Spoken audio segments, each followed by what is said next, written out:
When the COVID-19 pandemic hit, the entire global tourism industry was just brought to its knees. Borders slammed shut, planes were grounded, and all that revenue, well, it just vanished.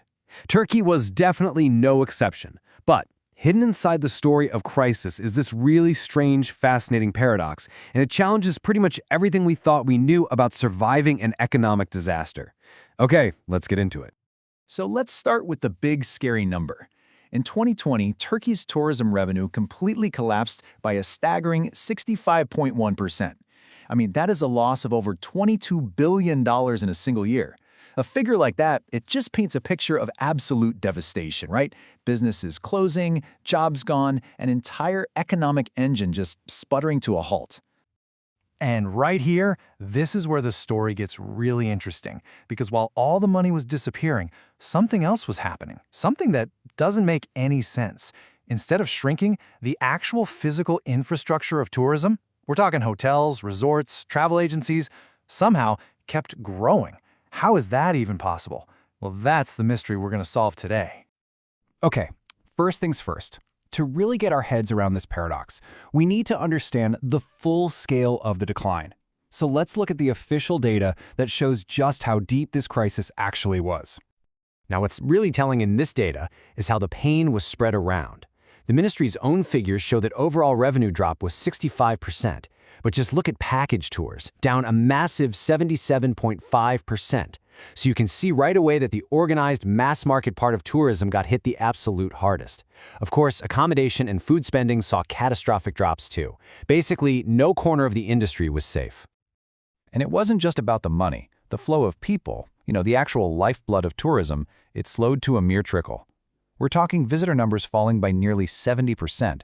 Just try to picture that. For every 10 tourists who came in 2019, only 3 showed up in 2020. This really confirms the picture of a sector in total freefall. Okay, so the decline was real, it was severe, we get it. But now, let's flip the coin. Let's look at the other side of our paradox and see how this story of growth managed to happen at the exact same time. And this slide really lays it all out, doesn't it? On one side, you've got those devastating losses we just covered. But on the other, you have this hidden reality. The number of hotels and other places to stay actually went up by 5.6%. Total bed capacity grew. And get this, the number of major Group A travel agencies, the big ones that handle international tours, grew by 7.7%.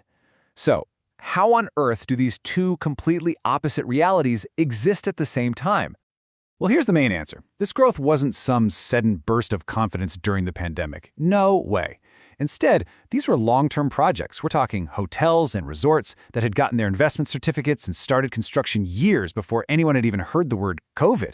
The pandemic hit, sure, but these projects were just too far along to stop. So they were simply finished and opened up, adding brand new capacity to a market that had pretty much just vanished overnight. But this wasn't just a story of old investments passively coming to life.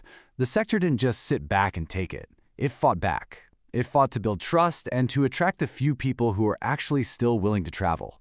And this really helps build a more complete picture.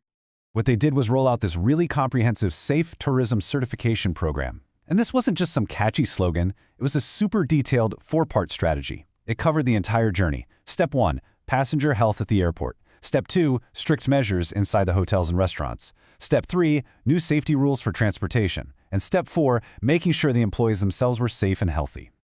And people bought in. By May of 2021, nearly 4,000 hotels and other facilities were certified. Over 1,500 tour buses and transfer vehicles made the cut, along with more than 1,200 restaurants. This certificate became this incredibly important marketing tool. It was a signal to the world that said, hey, we're taking your safety seriously. So the pandemic didn't just change the industry. It completely changed the tourist. A totally new kind of traveler emerged from this crisis, and they had a completely different set of priorities and expectations. Researchers have kind of boiled down this new consumer into 3 key words: affordable, selective, and digital. You see, travelers became way more conscious of their budgets. They were much more careful about where and how they traveled, and they relied heavily on digital tools for literally everything, from booking to just checking safety rules.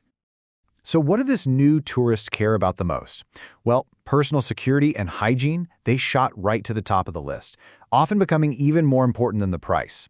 Travelers wanted to avoid crowds, they absolutely demanded flexible booking options in case plans had to change, and there was this huge shift toward local, authentic experiences, getting out into nature, and a massive reliance on digital and contactless services. It was a whole new ballgame.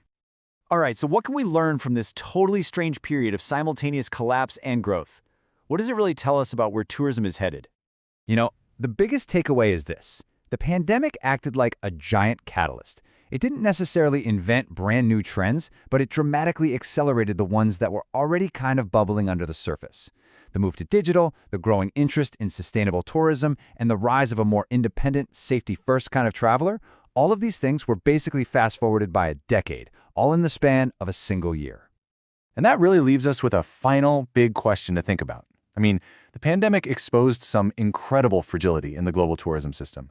But by forcing such a dramatic reset, could it also be a once-in-a-generational opportunity? A chance to rebuild the entire industry from the ground up? To be smarter, safer, more sustainable, and ultimately more ready for whatever challenges come next?